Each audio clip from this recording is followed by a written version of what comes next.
Even a man who is pure in heart and says his prayers by night may become a wolf when the wolfsbane blooms and the autumn moon is bright. Did that sound eerie or ominous, maybe? No? Okay. Hello, welcome to another episode of A Happy Moment. In this episode, I'll be talking about the 1941 movie The Wolfman. Long before we had the Marvel Cinematic Universe, there was the Universal Monsters universe, and I plan on covering all of the original Wolfman, Dracula, and Frankenstein movies. Dracula and Frankenstein came out first, but I'm going to start with the Wolfman because that's my favorite monster of the three. The Wolfman starts by showing off its cast in clips of the movie for the opening credits, which wasn't very common back then.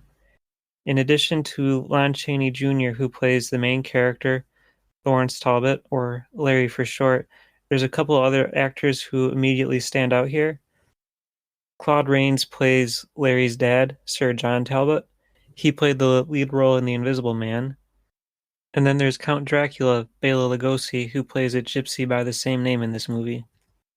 I want to mention that when I was a kid and I would go to the library, there were these big orange books that I would read often that were like an abbreviated version of various horror and sci-fi movies.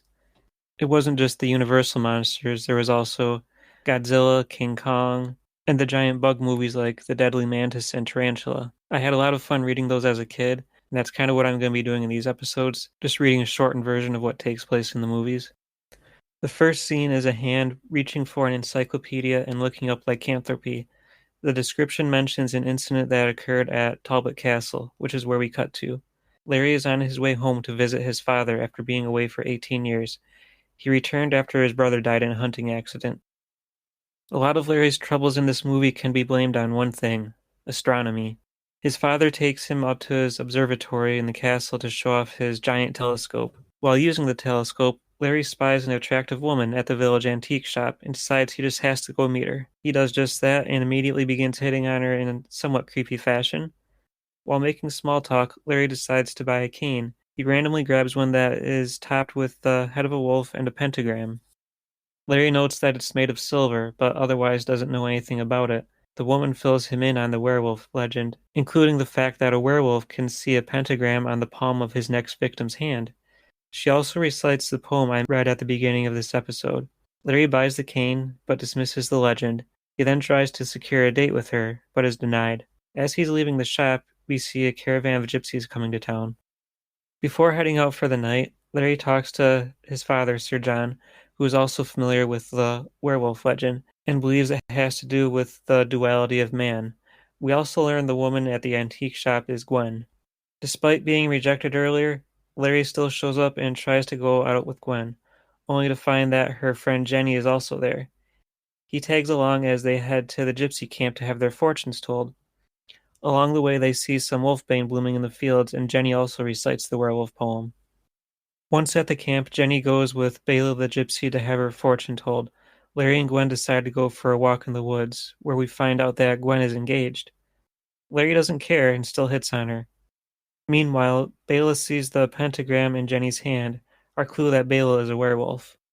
His horrified reaction causes Jenny to flee into the woods in terror.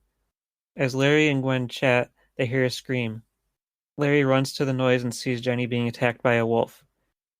Larry goes after the wolf with his silver cane and strikes it several times before succumbing to his injuries. An older gypsy woman, Maliva, who we later learn was Bela's mom, shows up and helps Gwen get Larry back to Talbot Castle. The body of Jenny is found with her throat torn out. The body of Bela is also found with the cane nearby. The next day at the castle, Larry discovers his injuries are miraculously healed. He insists he attacked a wolf, not a man. He goes to the graveyard where Bela's coffin is, and he sees Maliva talking to a priest about how the gypsies honor their dead by throwing a celebration. Then Maliva talks to the coffin and tells her dead son that his suffering is over now. Larry makes his way to the antique shop to talk to Gwen and check on her. He meets her fiancé, Frank, who is the gamekeeper at Talbot Castle. That night, the three of them end up at the gypsies' celebration together. Larry leaves, frustrated, and runs into Maliva. She tells him the wolf was Bela. He still doesn't believe it. She tells him he is now a werewolf because he was bitten. After he leaves, Maliva spreads the word in the gypsy camp that there's a werewolf among them.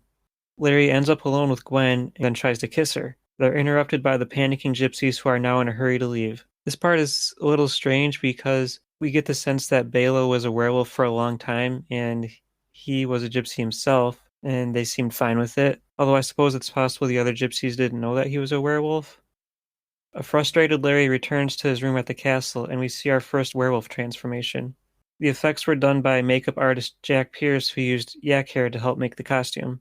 With the transformation complete, Larry, who's now a werewolf, goes out and kills the graveyard keeper. The next morning, he wakes up in bed, disheveled, and notices dirty tracks inside coming from an open window. He talks to his father about werewolves again, with his dad dismissing it as a form of schizophrenia and claiming a man can't physically turn into a wolf, but in his own mind, he can believe anything. They go to church together, but Larry runs out due to the accusatory stares people give him. They blame him for the death of Jenny. Later that day at the castle, Larry tries talking to the doctor, but the doctor brushes him off and tells him they'll talk later because Larry needs to get some rest. However, there would be no later as the Wolfman is on the prowl again. After getting caught in an animal trap, he is rescued by Maliva and rushes off to see Gwen and tell her he has to leave town. By this point, Larry firmly believes that he is in fact the werewolf and wants to run away. While talking to Gwen, the pentagram appears on her palm. Larry hurries back to the castle to see his father and confesses everything that's happened. Unfortunately, Sir John just thinks that Larry is insane.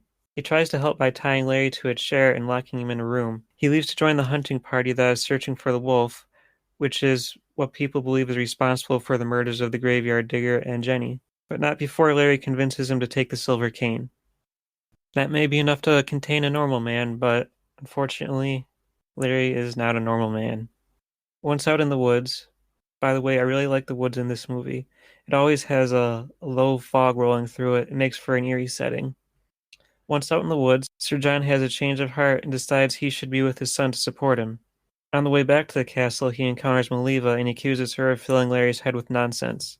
Their conversation is interrupted by gunfire and Sir John takes off. Gwen then shows up and Maliva tries to take her away to safety, but Gwen refuses and leaves. She wants to find Larry and help him. Soon after, she's hunted down by the Wolfman. Before he has a chance to kill her, Sir John arrives. The Wolfman attacks and gets beaten down by the silver cane, though it took quite a few whacks to take him out. Maliva arrives after the fight and says some last rites over the Wolfman's corpse, as a stunned Sir John watches as it transforms back to Larry. The hunting party shows up and determines that Larry must have chased the wolf away after it attacked Gwen.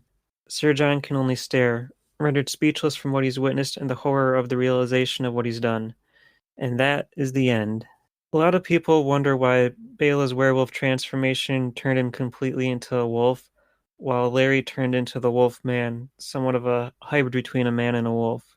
The movie offers no explanation, but I think it's plausible to say that it has to do with the length of time someone is the werewolf.